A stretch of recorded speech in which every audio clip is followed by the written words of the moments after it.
আমাদের নিজেদের সেটেরই প্রোডাকশন টিমের দুজন হিট স্ট্রোক করেছেন। Since this is a different type of story এবং এটা আসলে ফ্যামিলি অডিয়েন্সের জন্যই বানানো। আমার একটা ফিলোসফি আছে, আমি একভাবে চিন্তা করি। বাংলাদেশের যেদিন সবচেয়ে বেশি তাপমাত্রা রেকর্ড করা হয়েছে ওই দিনও আমরা শুটিং করছি এবং ওই দিন আমাদের নিজেদের সেটেরই প্রোডাকশন টিমের দুজন হিট স্ট্রোক করেছেন। তো তাদেরকে আমাদের ইমিডিয়েটলি ঢাকায় পাঠাতে হয়েছে। বাকি ইউনিট মেম্বার আমাদের সাথে বাচ্চা ছিল, বয়স্ক আর্টিস্ট ছিলেন লাইক দিলারা জামান ম্যাম, সুব্রত স্যার, আবার ঠিক একইভাবে নৈরিতার মতো একটা শিশু শিল্পীও ছিল। এই সবচেয়ে বড় আমার শুটিং সেটে যে টেনশন ছিল যে কেউ অসুস্থ হয়ে গেলে এক নম্বর হচ্ছে তাকে ঢাকায় নিয়ে আসাটা খুবই চ্যালেঞ্জিং একটা কাজ হবে। দুই নম্বর হচ্ছে যে সেটা শুটিংকেও এফেক্ট করবে। তো তাদেরকে যতটুকু অবশ্যই যেমন যেই সিকোয়েন্সটা করার জন্য আমি আজকের জন্য রেডি, আমরা রিহার্সাল করেছি, সেটা যদি আমাদেরকে এক সপ্তাহ পরে করতে হয় তাহলে অবশ্যই হয়তো ভালো হবে, হয়তো বেটার কিছু হবে, কিন্তু ওই স্পিরিটটা কিন্তু টিম মিস করে।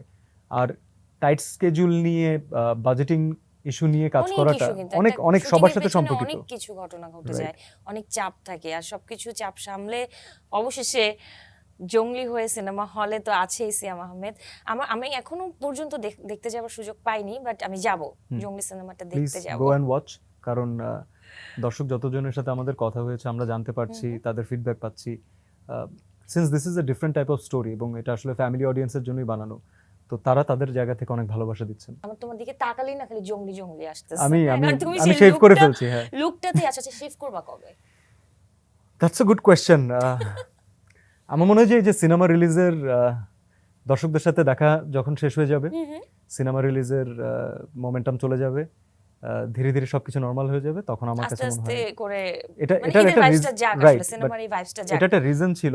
এটা আমার মনে হয় তোমাকেই আমি শেয়ার করেছিলাম অন্য একটা শোতে, যে আমি চাই যে দর্শক যদি আসলেই স্ক্রিনে দেখে আমাকে আপন মনে করে অথবা ক্যারেক্টারের সাথে রিলেট করতে পারে, আমার খুব ইচ্ছা ছিল যে তারা বের হয়ে একটা অন্য মানুষ অন্য লুকে না দেখুক। তারা যদি আমার সাথে, আমি তো উইশ করি যে প্রত্যেকের রিঅ্যাকশন আমি দেখতে পারবো, কিন্তু সেটা সম্ভব হয় না। আমরা এটাও ঠিক, কারণ দর্শক যখন অন স্ক্রিনে দেখছে, হ্যাঁ, এবং জঙ্গলির ক্যারেক্টারই দেখছে হিরোকে, তো হিরো যখন সামনে পড়বে তখন তো ওই চেহারা না মিললে তো তখন আমি চাই যে তারা ওই ক্যারেক্টারটাকে যতটা আপন ভেবে দেখেছে স্ক্রিনে, তারা সামনাসামনি ওই আপন ভেবেই তাদের ভালোবাসাটা প্রকাশ করবে। আচ্ছা, এই যে সিনেমার প্রতি তুমি এতটা ডেডিকেশন দেখাও, হ্যাঁ, এই জায়গা থেকে আমার একটা জানতে চাওয়া আছে। আমি শুনেছি বা একটা ইন্টারভিউতে দেখেছি যে রাজ্জাক স্যার তিনি বলেছিলেন যে তারা সিনেমার জন্য মানে শিল্পের অংশ হতে চান তারা, যে কারণে তারা যেটা করেছিলেন যে চিরামুড়ি গুড় খেয়েও অভিনয় করেছেন, যেন শুটিং এর বাজেটটা যেন কম, মানে বাজেটে ইফেক্ট না পড়ে, মানে কাজটা যেন হয়, মানে ওই জায়গাটাতে ওই কি বলে যে, এটাকে আমি সহজ ভাষায় এখন এই মুহূর্তে আসছে না, যে আমার এটা লাগবে ওটা লাগবে, ওইদিকে মনোযোগ না দিয়ে, হ্যাঁ ওইদিকে মনোযোগ না দিয়ে তারা কাজটাকে প্রাধান্য দিয়েছে এবং শিল্পের অংশ হতে চেয়েছে। এই যুগে কি এই বিষয়টা আছে তারকাদের মাঝে? তারা কি চায়? তোমরা তো এই যুগেরই তারকা, তাই না? এই ডেডিকেশনটা কি আছে? মানে সহজ কথায় তোমরা কি শিল্পের এমন অংশ হতে চাও? আমি যদি এখন প্রশ্নের উত্তর দিই যে না, তাহলে কি তুমি সেটা মেনে নেবে? সেটা কখনোই হবে না। তাহলে এত পরিশ্রম অথবা সবার এত ইনভলভমেন্টের প্রয়োজন হতো না।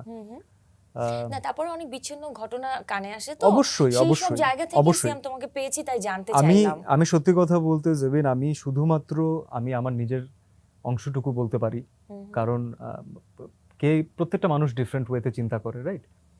আমার একটা ফিলোসফি আছে, আমি একভাবে চিন্তা করি। আমার কাছে সবসময় মনে হয়েছে আমি শুটিং সেটে কি খেলাম, আমি ইনফ্যাক্ট খেয়েছি কি খাইনি, আমি আসছি, বাকিগুলো তো আসছি, আমি কত ভালো ট্রিটমেন্ট পেলাম। হ্যাঁ, একটা যদি আমরা আউটডোরে থাকি তখন একটা মিনিমাম রেস্ট নেওয়ার একটা জায়গা খুব ইম্পর্টেন্ট, একটা হাইজিন মেনটেন করে, আমি বলবো ফিমেল আর্টিস্টদের জন্য ওয়াশরুমটা খুব ইম্পর্টেন্ট। এই বেসিক নেসেসিটিগুলো ছাড়া আমার মনে হয় যে বাকি জিনিসগুলো ম্যাটার করে না, কারণ এগুলো স্ক্রিনে দেখা যায় না। স্ক্রিনে শুধুমাত্র কাজ দেখা যায়, তো ফোকাসটা আসলে ওখানেই থাকে। পোর্সেলিনাও ঠিক আমার মতো, প্রতিটা রঙে ডিজাইনে ফুটিয়ে তোলে এক একটা ইমোশনকে। তাই যখন যে আয়োজনে যেমন দরকার, পোর্সেলিনা মন ছুঁয়ে যায় প্রতিবার। পোর্সেলিনা, দ্য আর্ট অফ ইমোশনস।